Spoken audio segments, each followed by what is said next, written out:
이달의 말씀 할까요? 누구든지 목마르거든 내게로 와서 마시라. 누구든지 목마르거든 내게로 와서 마시라. 나를 믿는 자는 성경에 이런 것 같이 그 배에서 생수의 강이 흘러 나오리라. 나를 믿는 자는 성경의 이름과 같이 그 배에서 생수의 강이 흘러 나오리라. 이는 그를 믿는 자들이 받을 성령을 가리켜 말씀하신 것이라. 이는 그를 믿는 자들이 받을 성령을 가리켜 말씀하신 것이라. 요한복음 7장 37절에서 39절 말씀. 요한복음 7장 37절에서 39절 말씀. 우리의 기도하겠습니다. 성부 하나님, 목마른 내 인생에 생수의 강이 흘러나게 하옵소서. 성부 하나님, 목마른 내 인생에 생수의 강이 흘러나게 하옵소서. 예수 그리스도를 나의 하나님, 나의 주님으로 믿습니다. 예수 그리스도를 나의 하나님, 나의 주님으로 믿습니다. 나에게 성령 하나님을 충만하게 부어 주옵소서. 다시는 목마르지 않게 하옵소서. 나에게 성령 하나님을 충만하게 부어 주옵소서. 다시는 목마르지 않게 하옵소서. 예수님의 고귀하신 이름으로 기도합니다. 예수님의 고귀하신 이름으로 기도합니다. 하나님이 여러분의 기도 들으신 줄 믿습니다. 아멘. 고맙습니다. 제가 말씀을 이렇게 시작했습니다. 구약 이스라엘 사람들은 5가지 제사와 7가지 절기를 지켰습니다. 제사는 제사 방법과 예물의 종류, 제사 목적에 따라 5가지로 나눕니다. 5제사입니다. 5제사는 번제, 소제, 화목제, 속죄제, 속건제입니다. 절기는 매년 정해진 날에 국가적으로 지키는 날입니다. 7절기입니다. 7절기는 유월절, 무교절, 초실절, 칠칠절, 나팔절, 속죄일, 초막절입니다. 구약의 이스라엘 사람들이 지키던 7가지 절기 중 하나님 맥추절을 한국 교회는 지켜야 할 절기로 받아들였습니다. 그것이 맥추감사주일입니다. 한국 교회는 7월 첫째 주일을 맥추감사주일로 지킵니다. 한국 교회가 맥추절을 교회의 절기로 받아들인 이유는 2가지입니다. 첫 번째는 7월 첫째 주일 날 한 해의 중간에 서서 지나온 1년 상반기를 돌아보는 것입니다. 반성과 감사의 시간을 가지는 것입니다. 두 번째는 앞으로 맞이할 1년 하반기를 어떻게 살 것인지에 대하여 결정하는 결단의 시간입니다. 보십시오. 이스라엘 사람들은 5가지 제사와 7가지 절기를 지켰습니다. 그 제사와 절기들 중에서 우리가 가져온 게 있고 우리가 가져오지 않은 게 있습니다. 이를테면 제사 제도는 우리가 가져오지 않았죠. 신앙의 정신을 가지고 오고 그 다음에 형식 중에서 제사는 가져오지 않고 예배만 가져왔습니다. 또 하나는 7가지 절기 중에 우리가 절기를 지키는 것은 아니고 그 중에서 지금 맥추절이라는 것만 한국 교회는 가져와서 지키는 겁니다. 지금도 이스라엘 사람들은 안식월을 지키잖아요. 토요일 날 이스라엘에서 전화 안 받습니다. 공공기관 다 쉽니다. 토요일 날. 그런데 토요일 날 그래서 안식교 같은 경우는 여전히 안식교로 지키지만 우리는 이걸 주일로 바꿔서 주님이 부활하신 그 주일을 지키지 않습니까? 그러니까 이 구약의 여러 가지 형태 중에 우리가 나름대로 적용하고 받아들이는 게 있고 받아들이지 않은 게 있는데 그 중에 맥추절은 받아들인 겁니다.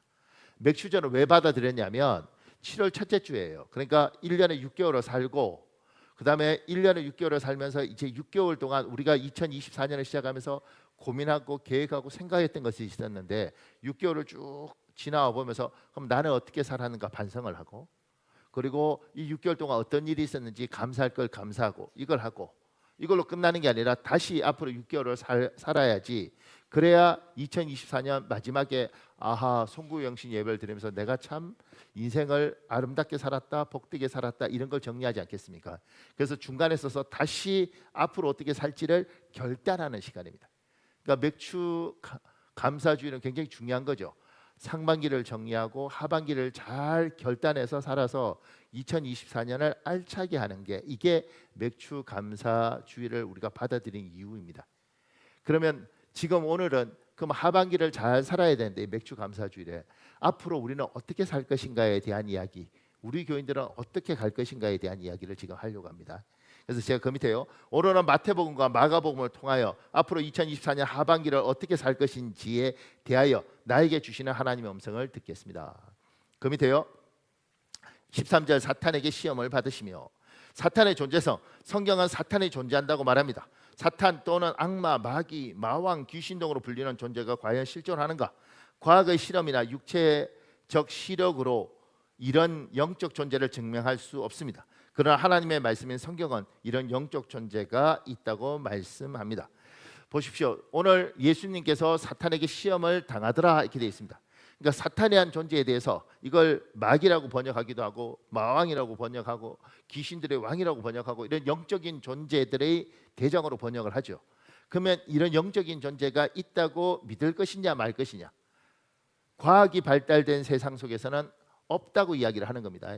에휴, 천국이 어디 있어? 지옥이 어디 있어? 귀신이 어디 있어? 사탄이 어디 있어? 하나님이 어디 있어? 이게 과학이 발달한 곳에서 하는 이야기입니다. 근데 놀라운 건 그렇게 과학이 발달한 미국에서도 기독교도 있지만 미신도 희한한 종교들도 굉장히 많습니다. 그렇게 과학이 발달한 독일과 유럽에도 별의별 종교들이 다 있습니다.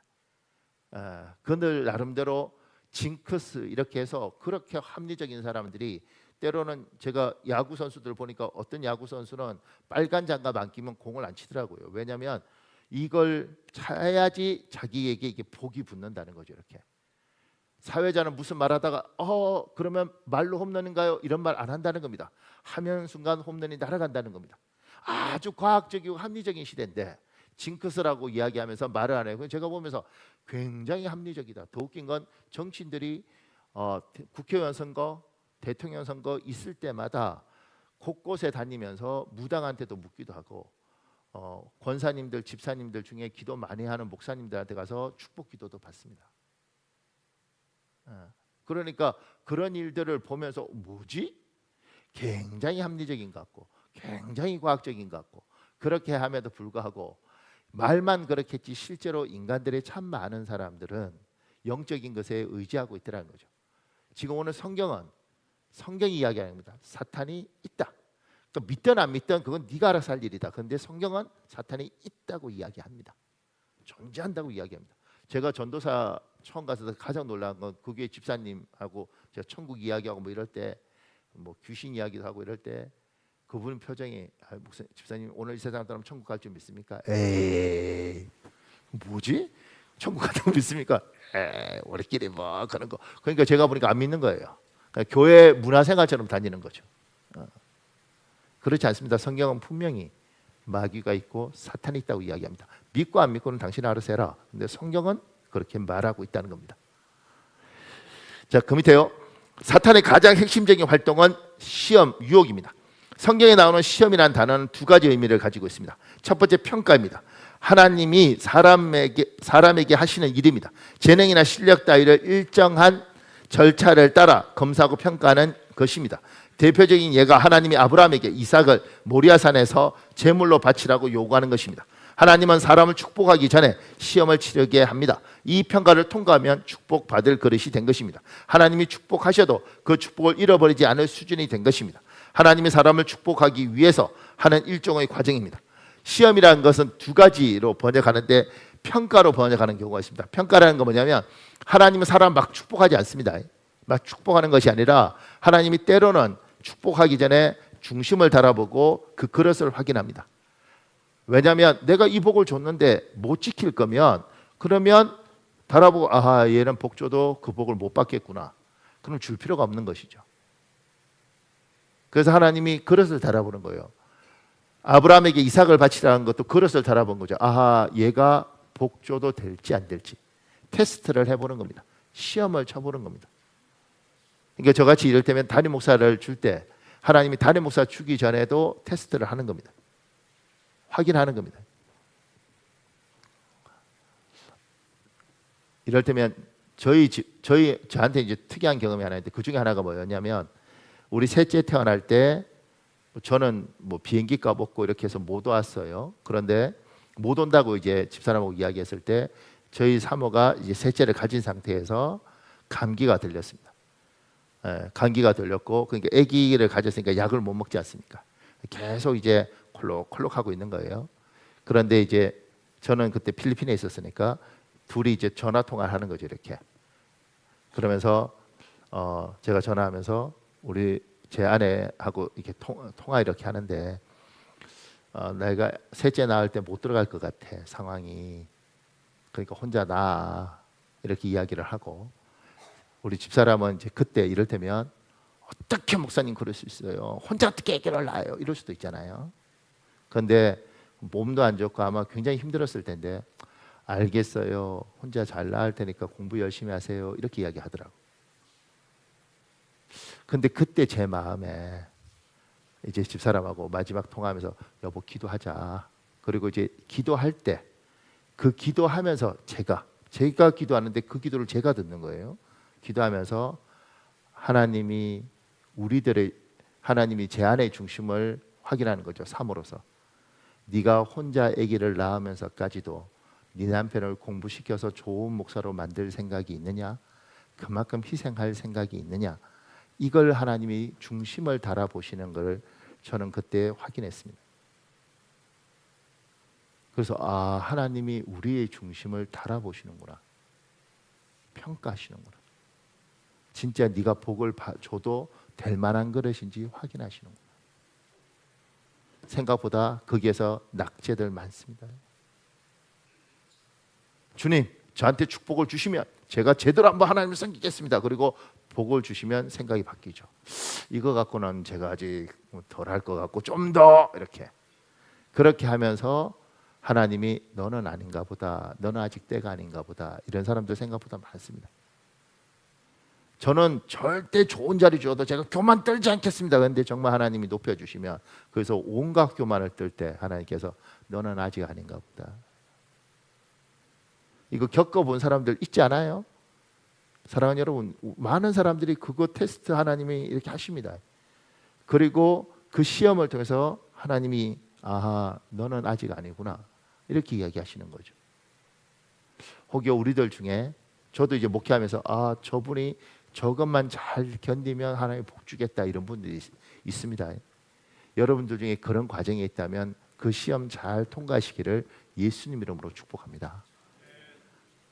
고맙습니다. 그 밑에요. 지금 이거 시험 말고요. 두 번째는 유혹입니다. 사탄이 사람에게 하는 일입니다. 복된 길을 잘 가고 있는 사람을 꿰입니다. 그래서 좋지 않은 길을 가게 합니다. 신앙생활이나 가정생활이나 직장생활에서 일탈하도록 부추깁니다. 신앙생활을 망가뜨리고 가정생활을 파괴하고 직장생활에 회의가 들게 합니다. 우리 인생을 꼬이게 하고 잘못된 길을 이끕니다. 우리 마가복음 1장 13절 있습니다. 공동번역 여러분 읽어볼래요? 시작. 예수께서는 40일 동안 그곳에 계시면서 사탄에게 유혹을 받으셨다. 그동안 예수께서는 들짐승들과 함께 지내셨는데 천사들이 그분의 시중을 들었다. 보세요. 사탄에 대한 존재는 태초에 우리는 이렇게 믿습니다. 하나님 앞에 사탄이 대적을 했고 그 대적한 존재가 사탄이다. 이들이 하나님 앞에는 어떻게 못하니까 하나님 앞에 복수하고 싶은데 그 복수의 대상으로 하나님의 형상, 하나님의 모습을 가진 사람을 선택한 거죠. 그래서 인간을 괴롭혀서 하나님은 직접 못 괴롭히니까 인간을 괴롭혀서 하나님을 괴롭게 하는 방법을 선택한 겁니다. 그게 아담과 하와가 되는 것이고 가인과 아벨이 되는 거예요. 그래서 이렇게 사탄이 지금도 하나님 형상인 예수 믿는 여러분과 저를 어떻게든 유혹해서 우리가 늘 하나님 감사합니다. 너무 행복해요. 고마워요. 이걸 망가뜨리고 이걸 일탈하게 만들어서 어느 순간인가 예수 믿는 사람 아니었어요? 교회 요새 안 다녀요. 하나님 계시겠죠. 모르겠어요. 나는 인생 너무 피곤해요. 만사가 귀찮아요. 빨리 죽어버렸으면 좋겠습니다. 이렇게 만드는 겁니다. 사탄은 그걸 위해서 끊임없이 유혹합니다. 그래서 참 괜찮은 목사님들 중에 망가진 목사님들도 있고요.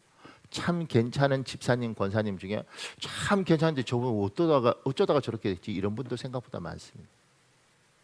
우리 주위에 사탄에 의해서 그 유혹에 의해서 막말로 인생이 박살난 사람 많습니다. 사탄은 시험하는 존재이다. 제가 밑에 이렇게 적었습니다.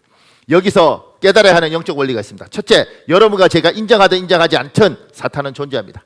둘째, 사탄의 존재에 대하여 무시하거나 무지할 수 있습니다.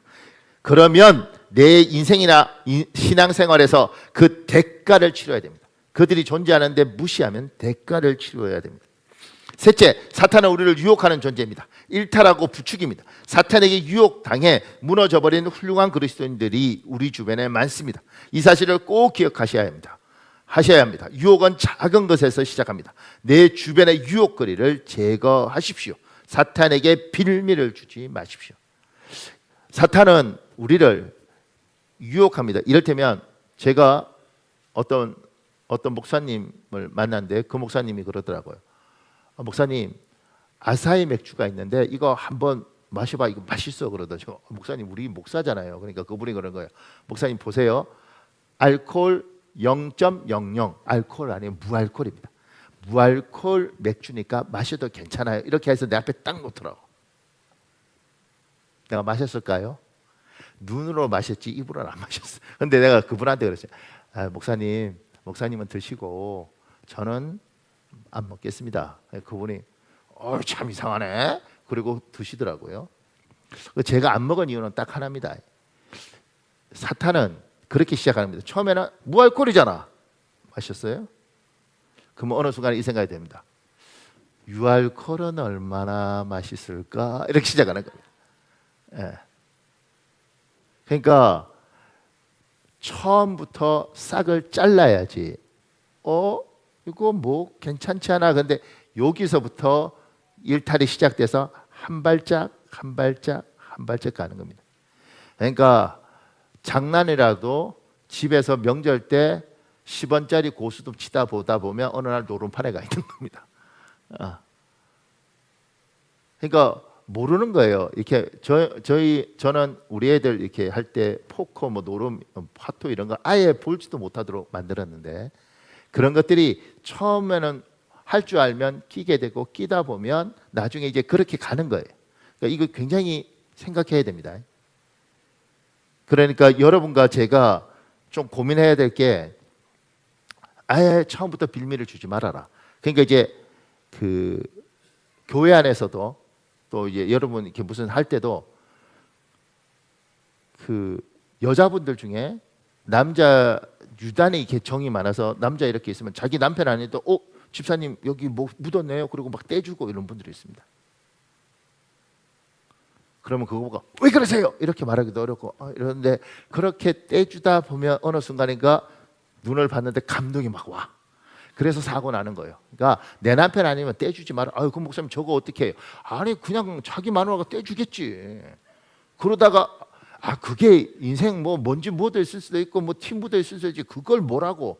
괜찮아. 그냥 냅두면 되지. 그런 거잖아요. 어떤 분은 이렇게 머리가 새집처럼 이렇게 저어 있으면 어이구 저거 어떡하나 집사님 잠깐만요. 이렇게 해갖고 막 이렇게 남의 남자한테 왜 그러냐고.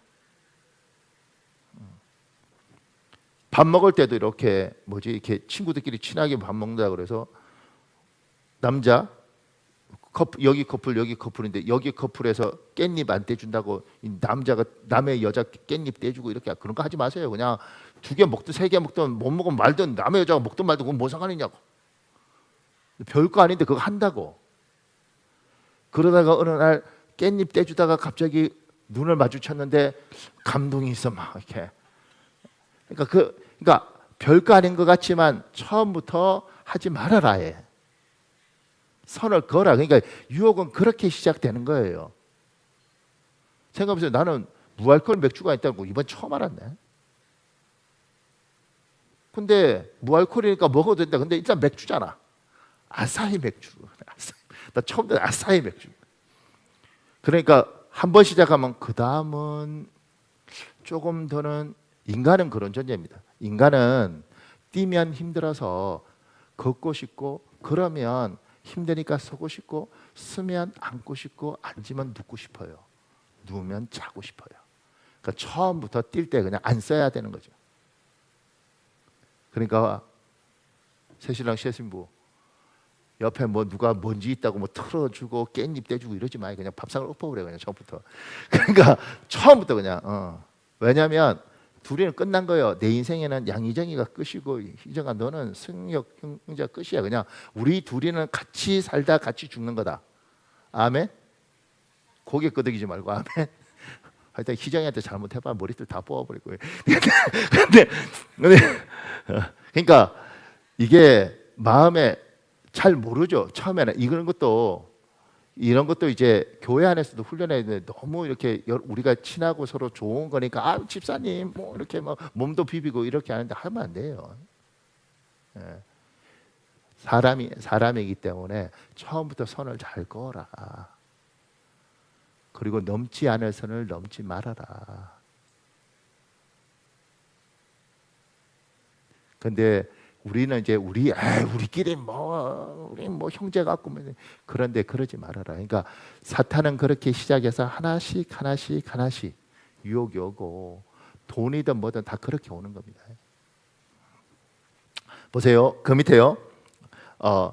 넷째, 내 주변에 사랑하는 사람들이 유혹당에 무너지기 전에, 내가 유혹당에 무너지기 전에 기도해야 합니다. 하나님의 도움을 구해야 합니다. 우리 누가복음 22장 46절에 있습니다. 여러분 읽어볼래요? 시작. 이르시되 어찌하여 자느냐 시험에 들지 않게 일어나 기도하라 하시니라. 공동 번역도 있습니다. 여러분 읽어볼래요? 시작. 이것을 보시고 예수께서는 제자들에게 왜 이렇게들 잠만 자고 있느냐 유혹에 빠지지 않도록 일어나 기도하여라 하고 말씀하셨다. 그러니 사단의 존재는 끊임없이 이 땅에 여러분이 제가 인정하든 인정하지 않든 존재하는 겁니다. 그리고 무시할 수 있습니다. 근데 대가가 따릅니다. 누가 그러더라고요. 요새 간첩이 됐냐? 간첩이 있습니다. 근데 우리는 간첩이라 그러면 좀 이상하지만 용어를 바꿔서 스파이 있습니다. 산업 스파이도 있고, 그 다음에 정보하는 스파이도 있고. 북한에서만 여기 스파이 넘어오나요? 미국에서는 여기 스파이 없나? 중국에서는 여기 스파이 안 오나? 스파이가 있는 거예요. 다 캐는 거죠. 뒷조사 다 하고. 이 산업 스파이가 어디 있어? 그러면 대가 치르는 겁니다. 사탄이 있고, 그 사탄은 끊임없이 특히 여러분과 저처럼 하나님 믿고 잘 살려는 사람을 끊임없이 유혹하고, 그 유혹 속에는 목사도 예외가 없습니다. 제가 존경하고 저렇게 귀한 목사가 어디냐 이런 사람들도요, 목회 그만둔 목사들 많습니다. 한순간인 거죠. 한 번의 실수였어요. 그러니까 그냥 그래도 되는 줄 알았어. 그래서 망가지는 겁니다. 그러니까 처음부터 아예 시작을 하지 말아라. 이렇게. 끊어버려라. 그리고 깨어 있어라. 그리고 당신이 유혹당하면 저 친구도 유혹당할 수 있으니 나도 나를 위해서 기도하고 깨어 있고, 그 다음에 저 사람을 위해서도 기도해줘라. 나중에 저 사람 무너졌을 때 가슴 아파하지 말고 하나님 미리미리 기도해줘라. 그래야 산다. 저는 한 번씩 우리 사모를 위해서 기도하죠. 하나님 문명난 사모가 나만 사랑하게 해주십시오. 우리 사모는 분명히 그렇게 기도할 겁니다. 하나님 박현옥 목사가 나만 사랑하게 해주십시오. 목사님이고 사모님인데. 아니 우리가 목사고 사모이지만 남자고 여자이고 우리 집사람도 멀쩡하고 나도 멀쩡해서 여러분 눈빛에 별 볼 일 없어 보여도 어디 가도 우리도 괜찮은 소리 들어요. 괜찮은 소리 들어요. 그래서 나도 어디 가면 항상 사람들이 이렇게 바글바글 내 옆에 있어요. 여러분이 내한테 안 와서 그렇지 다른 동네에 가면 사람들이 와서 이야기도 하고 싶어하고 막 이래요. 그러면 그렇게 하죠. 그렇지 않습니까? 대학원 가서 강의하면 젊은 여자 전도사들 똑똑하고 샤프하고 잘난 애들 교수한테 와서 대화하고 싶지 않겠습니까? 그러니까 그렇게 다 올 때 내가 나를 어떻게 믿냐고 기도하는 거죠. 하나님 나에게는 내 안에만 예뻐 보이고 다른 사람을 사랑할 수 있지만 이성으로 보는 게 아니라 그냥 인간과 인간을 사랑하는 그렇게 하나님 내 마음을 지켜달라고 이렇게 가야 되는 거지. 목사님 우리 남편은 절대 그런 사람 아니 그 사람 아니냐고. 우리 아내는 목사님 절대 이 몸매가 이렇게 항아리처럼 있어서 절대 아니 내 눈에 항아리를 보셨지 딴 사람한테는 그렇게 예뻐 보일 수 있잖아. 항아리 좋아하는 사람도 있잖아. 도자기 좋아하는 사람 있잖아. 그러니까 기도하고 그리고 지켜달라 그러고 이 사람만 사랑하기 위해서 내 마음을 나도 날 지키고 그렇게 부부간에 살고 그런 것들이 유혹이나 이런 것들에서 실수하면 무너지는 겁니다. 그러면 가정이 깨지면 신앙도 굉장히 힘들어지고 사회생활도 굉장히 어려워지는 겁니다. 그렇게 가는 겁니다. 기도해야죠. 하나님 내 남편이 왜 오늘 계속 설교를 이거 하지? 신혼부부 때문에 그러나? 근데 이 남편이 나만 사랑하게 해주십시오. 사단의 유혹에 흔들리지 않게 해주십시오. 그렇게 기도해야 되는 겁니다. 결혼해서 살아보면 알지만 한 30년 살면 가족 같지 않습니까? 가족 같지 않습니까? 더 이상 여자 남자보다. 그런데 하나님, 내 아내가 60이 되고 70이 돼도 내가 이 여자를 보면 가슴이 뛰게 해주십시오. 이렇게 기도를 해야 되는 거예요. 그래서 제가 있던 모교회에 우리 신장로님 참 고맙죠. 그 장로님이 그러더라고요. 그 부인이 신은숙인데, 목사님, 나는 우리 은숙이가 바람에 머릿결만 탁 날려도 가슴이 뛰어요. 이래요. 지금 보면 그분 말씀이 맞아요. 가슴이 안 뛰었으면 죽었지. 개 보고도 가슴 심장은 뛰고요. 닭 보고도 뛰어요. 근데 안 뛰면 죽은 거야. 근데 제가 그때 이제 보면서 그분 보면서 제가 배웠던 것이 자기 아내를 사랑하기 위해서 노력하고 애쓰고 그 집이 나중에는 잘 살게 됐지만 진짜 가난했거든요. 정말 가난했을 때 그 권사님 소원이 그 당시에 김치 냉장고 갖고 싶은데 전 지금도 안 해줘요. 그런데 장로님 돈이 어딨냐고. 그래서 그 쫓아가서 대한민국 제일 큰 김치 냉장고 그 박스 구해서 그 가정집이었거든요. 그 집 앞에서 권사님 기념일 때 벨 누르고 권사님 나오니까 김치 냉장고 진짜 제일 큰 거 무엇이니까 자기 남편 사준 줄 알고 사줄 돈이 없는데 어떻게 샀지? 그런데 눈 뜨고 있는데 그 앞에서 그 박스 안에 숨어 있다가 꽃 들고 사랑한다 뭐 이렇게 하고 김치 냉장고는 그 박스만 구한 거죠. 근데 저는 청년 때 그런 이야기를 들으면서 들었던 게 뭐냐면 저렇게 사는 거구나. 가난해도 예수 믿는 사람들은 저렇게 살고 저게 행복이고 그걸 권사님한테 듣고 장로님한테 듣고 또 이야기하면서 들으면서 저렇게 사는 건가 보다. 김치냉장고 못 갖다 주면 박스에다가 저렇게 들어가서 숨어 있다가 꽃다발 들고 짠하고 나타나는 거구나. 같은 말을 해도 내 안에 바람결에 내가 지금도 가슴이 뛴다고 이야기를 하는 거구나. 그렇게 하는 것이 아니 예수 믿는 사람이 뭐 맨날 울면서 주야 이것만 하냐고. 하나님이 이 땅에 살게 하셨으면 사는 것 중에 이런 것들도 신앙생활이더라는 거죠. 그리고 이런 것들을 보면서 내 가정에서 이 행복이 이루어졌을 때 하나님 너무 좋은 가정 주셔서 고맙습니다. 이렇게 이야기를 하는 거죠.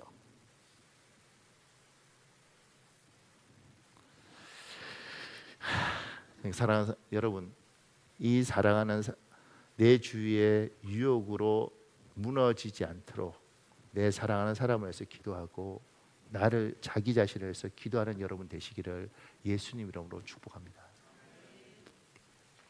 우리 조금만 더요. 그 밑에요 3절 시험하는 자가 예수께 나와 이르되 사탄을 시험하는 자라고 성경은 부릅니다. 유혹하는 자입니다. 마가복음 1장 13절에 사탄이 예수님을 시험했는데 구체적으로 어떻게 유혹했는지에 대하여 나오지 않습니다.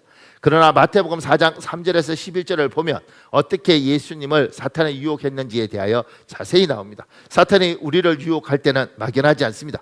구체적으로 접근하여 자세히 조목조목 부추기고 유혹합니다. 지금 시대에 사탄이 복된 길을 잘 가고 있는 우리를 깨워서 좋지 않은 길을 가게 하는 강력한 전략적 무기가 있습니다. 비교입니다. 신앙생활이나 가정생활이나 직장생활에서 일탈하도록 부추기고 잘못된 길로 유혹하는 도구가 있습니다. 비교의식입니다.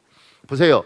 시험했다 그러잖아요. 유혹했다 그러는데 그 유혹이 뭔지 마가복음에 보면 자세히 안 나와요. 근데 마태복음 자세히 나오잖아요. 3가지로 유혹합니다. 그런데 제가 오늘 여러분과 저한테 어쩌면 하나님 우리 교인들에게 요구하시는 것은 하반기 동안 비교하는 것, 사탄이 여러분을 유혹하는 것 중에 가장 전략적으로 강력한 무기가 뭐냐면 비교입니다. 그리스도인들도 비교하는 순간 망가지는 겁니다. 보세요. 그 밑에요. 복된 길을 잘 가고 있는 우리를 비교의식을 사용하여 꿰어서 좋지 않은 길로 이끌던 방법은 사탄이 창세기 때부터 즐겨 사용했던 전략적 무기입니다. 인류 최초의 살인자는 가인입니다. 피해자는 친동생 아벨입니다. 동족 상잔입니다. 아벨의 제사는 하나님이 받으시고 가인의 제사는 하나님이 받지 않습니다. 가인은 동생과 비교하면서 불행해집니다. 살인자가 됩니다. 하나님은 가인에게 이 비교의식을 이기라고 말씀합니다. 우리 창세기 4장 6절에서 8절에 있습니다. 여러분 읽어볼래요? 시작. 여호와께서 가인에게 이르시되 내가 분하여 함은 어찌 됨이며 안색이 변함은 어찌 됨이냐. 내가 선을 행하면 어찌 낯을 들지 못하겠느냐. 선을 행하지 아니하면 죄가 문에 엎드려 있느니라. 죄가 너를 원하나 너는 죄를 다스릴지니라. 가인이 그의 아우 아벨에게 말하고 그들이 들에 있을 때에 가인이 그의 아우 아벨을 쳐 죽이니라. 사랑하는 여러분, 잊지 마십시오. 사탄이 여러분과 저를 하나님의 사람으로 잘 가고 있는 우리에게 비교하는 것, 그걸 아주 강하게 죽입니다. 그러니까 비교하기 싫은데 계속 비교하도록 만드는 거죠. 그리고 그게 꼽히도록 하는 겁니다. 그래서 이상하게 잊혀지지가 않는 거예요. 그렇게 비교하도록 하면 반드시 인간은 일탈하도록 되어 있습니다. 이건 창세기부터 사용하던 사단의 전략입니다. 그러니까 가인과 아벨이 있는데 가인과 아벨이 하나님 앞에 예배했단 말입니다. 제사했단 말입니다. 근데 하나님이 아벨은 제사를 받고 가인은 안 받았습니다. 그렇다고 하나님이 가인을 막 나무라시는 것도 아니에요. 근데 하나님이 아벨을 더 사랑하는 것 같아요. 나보다 여기를 더 챙기는 것 같아요. 가인에게 비교의식이 확 끓는 거죠. 근데 하나님 이야기하시는 겁니다. 얘야, 죄가 너를 잡아먹으려고 짐승처럼 앞에서 웅크려지고 있는데 이겨라 얘야. 그 생각을 이겨야 된다. 하나님이 이렇게 이야기했어요. 근데 못 이겼죠. 그래서 친동생을 죽인 겁니다. 인류 최초의 살인자가 된 겁니다. 그 최초의 살인자는 비교하고 시기하고 질투하고 여기에 속은 거예요. 그래서 친동생을 죽인 거죠. 근데 성경은 여기 말고도 그런 내용이 너무 많습니다. 그 밑에 이삭의 쌍둥이 아들 야곱과 에서도 친형제 있지만 어머니 리브가 뱃속에서부터 서로 비교하며 갈등합니다. 야곱의 아내 레아와 라헬도 친자매지만 서로 비교하며 갈등합니다. 비교하면 인생이 비참해집니다. 비교하면 사랑하던 부부 사이에 틈이 벌어지고 이혼합니다. 목사님 비교한다고 이혼까지 하겠습니까? 제가 이번에 어떤 목사님 만났는데 이 목사님 통해서 다른 분 이야기를 들었습니다. 이분은 뭐 제가 모르고 이 목사님은 이분이 그러더라고요. 목사님, 이 부부가 이혼을 했는데요. 왜 이혼했네요? 비교해서 이혼했죠. 그래서 비교하는데 왜 이혼을 합니까? 목사님, 바깥에 가서 저 집 여자는 이러고 저 앞집 사람은 그러고 회사에 뭐 김 과장은 뭐 몸매가 어떠고 당신은 뭐 이렇게 계속 여자가 그만 살자. 그러니까 계속 이야기하면 남의 집 남자 잘난 거 계속 내 남편한테 이야기하고 그 사람은 부드럽고 그 사람은 친절하고 그 사람은 이렇게 하다 보면 두 사이가 벌어집니다. 나중에는 그만 살자 되는 겁니다. 근데 습관적으로 하게 되죠. 속는 거라는 거죠. 비교하다 보면 이혼할 수 있다는 겁니다. 그 밑에요. 비교하면 눈에 넣어도 안 아픈 자녀와 사이가 벌어지고 심지어 자식이 집을 나가고 절연합니다. 자꾸 남의 집 애들 이야기하다 보면 애가 눈에 넣어도 안 아픈 내 새끼가 그만하죠. 그리고 관계가 정리되는 겁니다. 누구 집에는 저 집 며느리는 이 집 아들은 그러니까 비교는 부부 사이를 깨고 부모 자식 간의 관계를 깨는 겁니다. 그 밑에요. 비교하면 처음 가졌던 감사의 마음도 행복한 마음도 사라지고 어느 순간부터 불만이 가득 차고 불평을 입에 달고 삽니다. 감사의 사람이 투덜이 스머프가 됩니다. 제가 이것 때문에 투덜이 스머프를 찾아봤습니다. 그러니까 우리나라 만화 말고 미국 만화에서 그 투덜이 스머프가 어떻게 하는지, 투덜이 스머프가 항상 하는 말의 패턴이 있더라고요. 좀 몰랐는데 그게 뭐냐면 영어로 I hate you, I hate 뭐 이렇게 되더라. 나 증오해, 나 미워해, 나 싫어해 뭐 이렇게 계속 그 투덜이 인상 쓰고 그렇게 하더군요. 그러니까 처음에는 하나님 나는 단돈 300만 원이라도 300만 원짜리 직장만 주시면 하나님 나는 진짜 감사하고 살겠습니다 이랬는데 300만 원짜리 월급 주는 직장에 갔는데 가만 생각해 보니까 다른 데는 500 받는데 한 300 받는 것 같고 내가 와서 일해 보니까 아유 내가 이렇게 더럽게 일해야 돼. 어느 순간인가 계속 이게 게이지가 올라가고 말할 때마다 투덜하는 겁니다. 처음에 들어갔을 때는 별 생각 없을 때는 감사하죠. 이게 어디야 이게. 근데 시간 지나고 나니까 투덜거려. 근데 재밌는 거 뭐냐면 근데 나오지도 않아요. 그럼 투덜거리면 때려치우면 되지. 안 때려쳐. 근데 투덜거려. 뭐죠? 그러니까 투덜거리지 않고 내가 때려치고 나와서 딴 데 갈 수 있으면 때려치고 딴 데 가면 되지. 못 가는 거잖아. 못 가고 여기서 이렇게 하는데 하면서 자꾸 투덜거니까 행복도 없고 감사도 없죠. 아우 내가 저기 갔어야 되는데 이렇게 이게 사단은 우리에게 이런 생각을 자꾸 부추기고 생각 넣으면 인생이 회사도 재미가 없고 직장도 재미가 없고 교회도 재미가 없고 아무런 인생이 재미가 없습니다. 그러니 살아가면 갈수록 악한 것들이 사단이 이런 생각을 자꾸 집어넣으니까 예수 믿는 사람도 어느 순간인가 기쁨도 감사도 없어요. 좋은 것도 그건 여러분만 아니라 우리 목사들도 그래요. 목사들도 거기에 속으면 대한민국 시골의 목사님들한테 우리가 갔다가 제가 이제 부목사일 때 갔다가 이제 수련회 마치고 올라오면서 목사님 저희들을 위해서 기도해 주십시오. 그러니까 그 목사님한테 제 같은 시골 교회 목사님한테 무슨 축복 기도를 받으십니까? 올라가세요 이러더라고. 시골과 도시를 나누고 도시에서는 큰 교회와 작은 교회를 나누고 목사들 사이에도 엘리트와 비엘리트를 나눠요. 다 속은 거지. 감사도 없고 행복도 없어요. 그런데 우리는 거기에 당해요.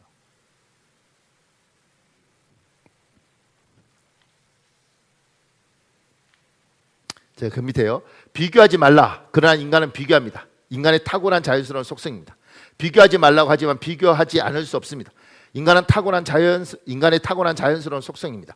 그러기에 비교하지 말라는 명령은 지킬 수 없는 명령입니다. 하나님은 다양성으로 세상을 축복하셨습니다. 우리의 눈은 하나님이 창조하신 다양한 것을 보고 즐기고 감탄하도록 창조되었습니다. 눈송이 하나도 자세히 보면 같은 문양이 없습니다. 사람 손가락 지문도 똑같은 문양이 없습니다. 80억 인구의 지문이 다 다릅니다. 정말 다양합니다. 사탄은 우리를 속입니다. 하나님이 창조하신 모든 것을 우열로 나눕니다. 차별하게 합니다. 심지어 나와 다른 것은 적으로 간주합니다. 멸절시켜야 할 존재로 생각하게 합니다. 보세요.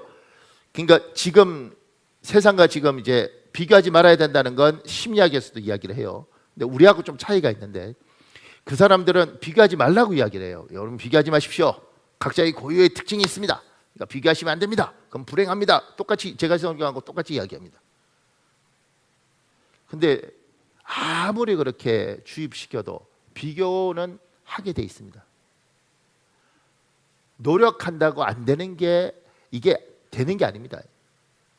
이거는 하나님이 인간을 어떻게 만드셨냐면 인간에게 차이를 볼 수 있는 눈을 주셨습니다. 그래서 장미하고 백합하고 다른 걸 우리는 이해해요. 백합하고 수국하고 다른 걸 이해를 해요. 수국하고 코스모스하고 다른 걸 이해해요. 그러니까 우리는 이거하고 다르고 이거하고 다르고 이거하고 달라요. 그런데 자세히 보면 장미는 장미의 예쁨이 있고 자세히 보면 백합은 백합의 예쁨이 있고 수국은 수국, 코스모스는 코스모스의 예쁨이 있어요. 그러니까 하나님은 우리에게 다른 걸 볼 수 있는 특별한 은혜를 주신 거죠. 그리고 그 차이를 볼 수 있는 걸 주시면서 보면서 장미를 보면서 하나님 너무 예뻐요. 너무 좋아요. 수국을 보면서 백합을 보면서 하나님 너무 좋아요. 이렇게 이거 보고도 좋고 이거 보고도 좋고 이거 보고도 좋고 이렇게 하나님 우리를 만드셨어요. 근데 인간은 어떻게 속느냐면 사단은 이렇게 이야기하는 거죠. 그 중에서 뭐가 제일 예뻐? 그러니까 장미 이렇게 되는 거예요. 넘버 1 장미, 넘버 2 백합 이렇게 되는 거죠. 그리고 코스모스 야 너는 2만 번째 서 이렇게 되는 거예요. 들국화 상관 갖다 버려 이렇게 되는 거예요. 이거는 이거대로 이건 이거대로 참 예쁘게 만들어서 우리는 그 차이를 비추면서 우열을 나누는 게 아니라 이게 좋고 이거 좋고 이거 좋고 그래서 인생을 정말 풍요롭게 만들었는데 우리는 그 풍요로움이 아니라 비교하면서 그 중에서 뭐가 제일 좋아? 이렇게 서열을 정리해서 나머지를 야 너는 100등 안에 못 드네 이런 식으로 만들어 놨다는 거예요. 동물도 호랑이는 호랑이대로 사자는 사자대로 멋있지 않습니까? 토끼는 토끼대로 다람쥐는 다람쥐대로 멋있어요. 곰도 제가 보니까 곰도 갓 태어난 새끼는 요만한 게 아주 그냥 인형 같더라고. 예뻐요. 그렇게 예쁜데 우리는 백수의 왕이 누구야? 사자. 누구는 호랑이. 그럼 싸움 붙여봐. 싸움 붙여서 그래서 사자하고 호랑이는 잘 지내고 싶은데 우리끼리 싸움을 붙여갖고 서열을 나눠요. 그래서 그러면 사자가 넘버원, 뭐 호랑이 넘버2야? 표본 몇 번에 쭉 이래서 토끼는 진짜 존재 가치도 없도록 만들어 놓는 거예요. 그 속에서 여러분과 제가 당하는 거죠. 그러니까 이건 이거대로, 이건 이거대로, 이건 이거대로 너무너무 가치 있고 너무너무 감사하고 각자마다 매력이 있는데 그 매력을 못 보고 서열 이렇게 나눈 거예요. 그 속에서 여러분과 저는 끊임없이 부추김을 당하는 겁니다. 그러니까 행복하지 않죠. 제가 인생에서 놀라운 건 전교 1등은 절대 발 뻗고 잘 수 없습니다. 놀라운 건 전교 꼴찌는 발 뻗고 잘 수 있습니다. 전교 1등은 그 1등을 뺏기지 않게 해서 몸부림치면서 두려움에 떨면서 자야 되고, 전교 2등은 1등을 잡아먹기 위해서 몸부림을 쳐야 되는 거죠. 심지어 2등을 뺏길까 봐 두려워하면서 하는 겁니다. 우리는 그걸 만들었습니다. 그 구조를 만들었습니다. 지금은 좀 다르지만 제가 중학교 때까지 어떤 문화가 있었냐면, 중간고사, 기말고사, 그때는 매 월말고사라고 해서 한 달에 한 번씩 맨날 시험을 치지 않습니까? 제가 다녔던 중학교는 시험을 치면 큰 백지에다가 1등 이름 누구 몇 반, 2등 이렇게 해서 1학년 해서 50명까지, 2학년 해서 50명까지, 3학년 그걸 항상 시험 끝나고 나면 붙여놨습니다. 지금 생각해 보면 정말 잔인한 중에 하나예요. 그래서 내 이름이, 그러니까 이런 거 좋은 거예요. 아예 내 이름이 안 들어가면 상관없어. 얼마나 편한지 몰라요. 근데 저처럼 50등 하다가 51등 하다 이런 애들은 미치는 겁니다. 인생이 너무 불행해. 못 들면 야, 너 오늘 이번에 못 들었다리고, 들면 꽃집안에 들어가 있고, 그러니까 1등이 볼 때는 돌대가리고 밑에 애들이 볼 때는 부러운데 어디 가도 굉장히 비참해요. 이런 막 불안감 속에서 살도록 항상 그렇게 만들어 놓은 거죠. 뭐라고 이야기하면 속지 말아라. 하나님은 호랑이는 호랑이대로 사자는 사자대로 다 그걸 보면서 우리 눈에서 감사하고 감격하도록 했지, 서열 쫙 나눠서 너는 몇 등 이렇게 구조를 안 만들었다는 거예요.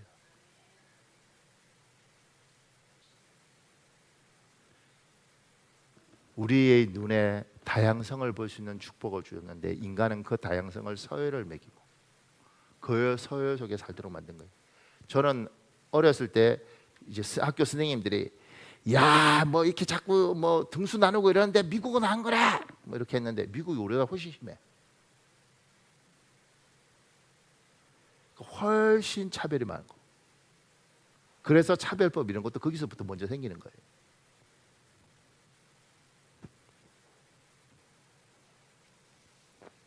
그러면 이제 질문이 이렇게 된 거죠. 비교하는 건 인생을 비참하게 만드는 건데 하나님은 우리에게 눈의 차이를 주셔서 우리도 모르게 자꾸 더 좋은 것, 덜 좋은 게 자꾸 보이도록 하고, 아무리 그런 거 하면 안 돼 그렇게 해도 결국은 차이를 볼 수 있는 눈을 우리에게 주셨으니 인간은 비교의 세계에서 벗어날 수 없다. 그러면 어떻게 해야 되는가? 제가 밑에 얘기했습니다. 비교와 비교의식에서 자유로워지는 길은 하나님을 깊이 대면하는 것입니다. 비교하지 말라는 좋은 교훈을 듣고 배우고 익힐 수 있습니다. 그러나 그 부분에서 자연스러워지는 것은 내 힘으로 할 수 없는 영역입니다. 그런데 하나님을 깊이 만나면 비교하지 말라가 자연스럽게 됩니다.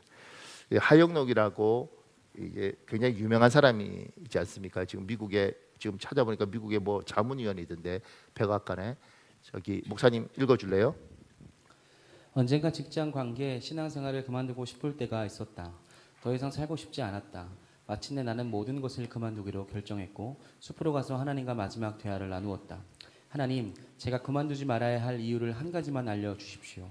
하나님의 대답은 놀라웠다. 주위를 둘러보렴. 고사리와 대나무가 보이니? 난 고사리와 대나무의 씨를 심을 때 각별히 신경을 썼다. 빛을 주고 물을 주었다. 고사리는 빨리 자랐다. 매우 아름다운 초록빛으로 땅을 덮었다. 그 사이 대나무에서는 어떤 일도 일어나지 않았다. 그러나 나는 대나무를 포기하지 않았다. 2년이 지나자 고사리는 더 생기 있게 자랐고 풍성해졌다. 대나무 씨는 그대로였다. 그러나 나는 대나무를 포기하지 않았다. 3년째 되던 해에도 변화는 없었다. 그러나 나는 그만두지 않았고 4년째에도 변화는 없었다. 그리고 5년째 되던 해에 아주 작은 싹이 땅에 나타났다. 고사리에 비하면 그 싹은 아주 작고 하찮게 보였다. 그러나 6개월이 지나자 대나무는 30m가 넘게 자랐다. 대나무의 뿌리가 자라는데 4년이 걸렸다. 그 뿌리가 대나무를 강하게 만들었고 살아남기 위해 필요한 것을 주었다. 나는 나의 창조물이 감당할 수 없는 어려움을 주지 않는다. 아들아, 너는 내가 고통스러웠던 그 모든 시간이 사실은 뿌리를 자라게 한 과정이라는 사실을 아느냐? 나는 대나무를 포기하지 않았다. 나는 너도 결코 포기하지 않는다.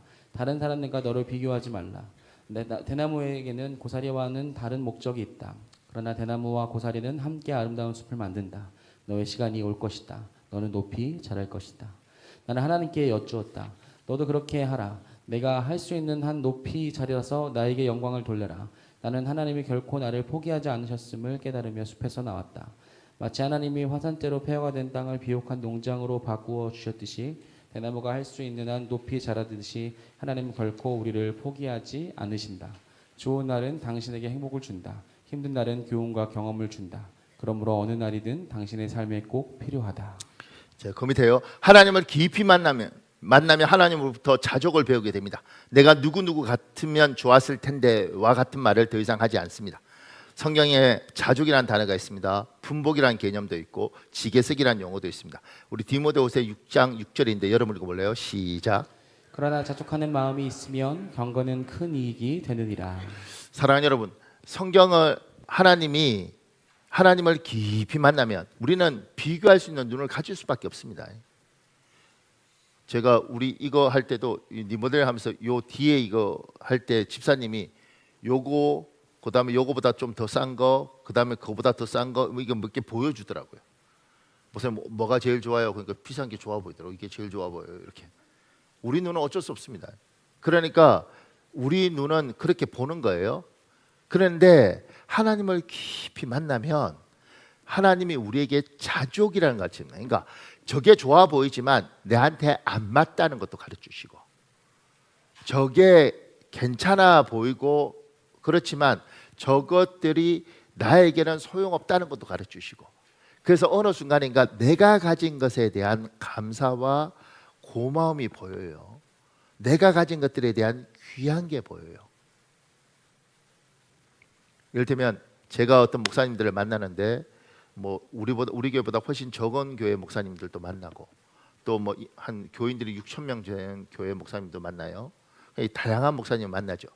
옛날에는 저보다 조그만 교회를 하거나 그렇게 공부도 덜한 목사님 만나면 내가 우월감이 은근히 나도 모르게 그 사람도 자꾸 고개를 숙이고 나도 자꾸 뭔가 가르치려고 그러고 뭐 이렇게 자세를 잡더라고요.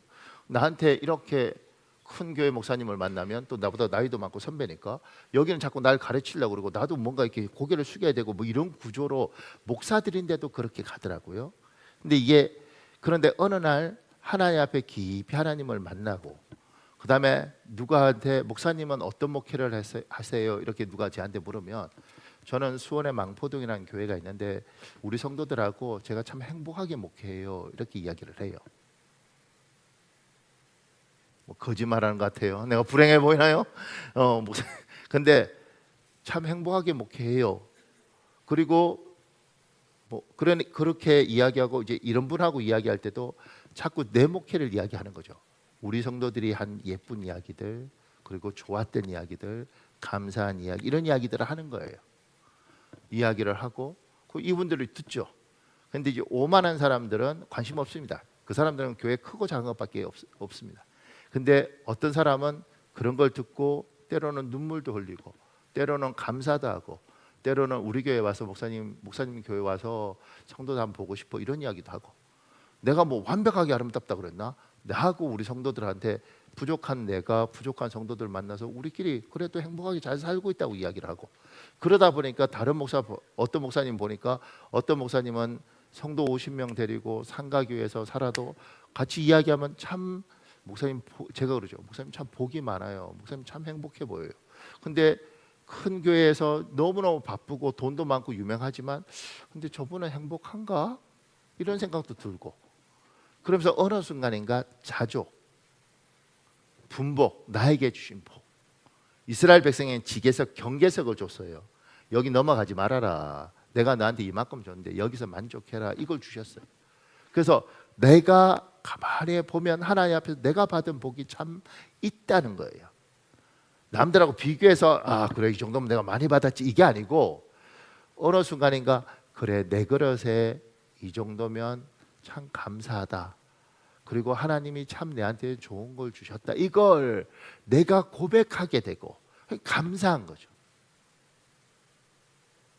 우리는 저 사람보다 큰 집에 살아야 감사한 거 아니겠어요? 근데 그게 아니라 저 사람이 큰 집에 살든 작은 집에 살든 저 집은 큰 집이 필요하겠지. 근데 나는 요 정도 집이면 참 행복하고 감사하다. 그리고 비교해서 감사한 게 아니라 내한테 저 큰 집 청소하려면 얼마나 힘들까. 그런데 나는 이 정도면 감사하다. 이렇게 하나님 앞에서 그냥 내가 가진 감정, 내가 가진 자족에 대해서 가게 되는 겁니다. 근데 하나님을 깊이 만나면 하나님이 이 마음을 주시는 거예요. 그 다음부터는 투덜거리는 것도 없는 거예요. 힘들긴 한데 감사하지.